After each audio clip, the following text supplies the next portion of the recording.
Good day guys. Mag-print tayo ngayon ng t-shirt para sa isang family reunion. Pinaprint to sa akin ng kabarangay ko. Kaya samahan niyo ako Simulan na natin. Ito pala ang gustong design ni customer. Pero ang gusto niya white yung text kaya in-invert ko ito.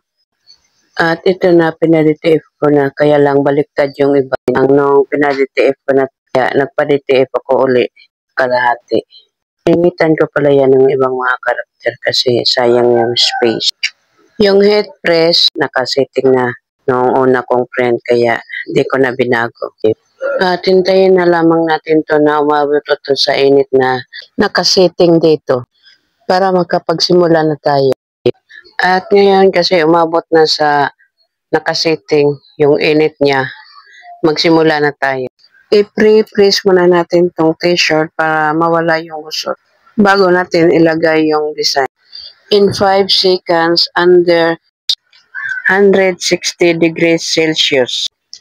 At pagkatapos ng pre-press na 5 seconds,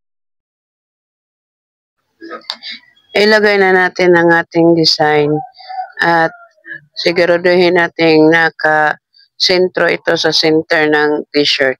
Kaya hanapin natin ang gitna nito. At pag natupian na natin ang gitna ng design, ilapat natin to sa t-shirt at siguraduhin natin nakagitna ito. At sukatin natin mula sa liig ng t-shirt ng 3 fingers under the neck ng t-shirt. At para sigurado, maggamit tayo ng roller para hindi tabingi yung ating design. Saka natin isara ang head press para ma-press na at tumikit na yung design sa t-shirt. At i-press natin to ng 15 seconds under 160 degrees Celsius. At hintayin natin tumunog. Ibig sabihin, pag tumunog na, tapos na yung print. At tanggalin na natin to sa head press kasi kailangan pa itong palamigin. Saka natin i-head press muli ng 5 seconds para sa curing. At dahil ito lumamig na, ilapat na natin muli ito sa heat press at tanggalin tong kanyang backing na film at i-heat press natin ng 5 seconds para sa curing.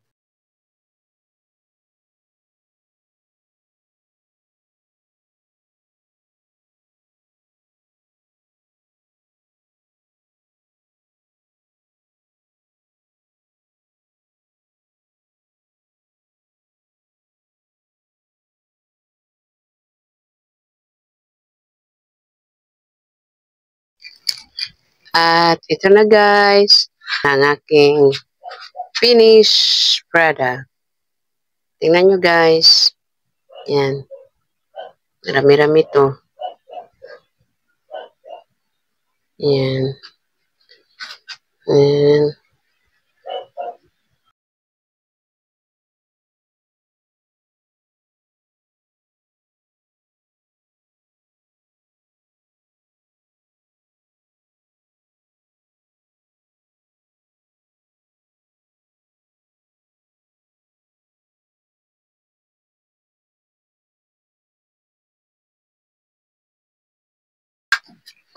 Yan. Sample lahat yan guys. Yan. Thank you for watching.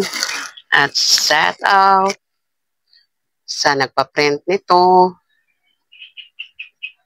Bye-bye. Paki-like, paki-comment din, at paki-share na rin. At paki-like din or paki-subscribe din ng aking YouTube channel. Bye-bye for now.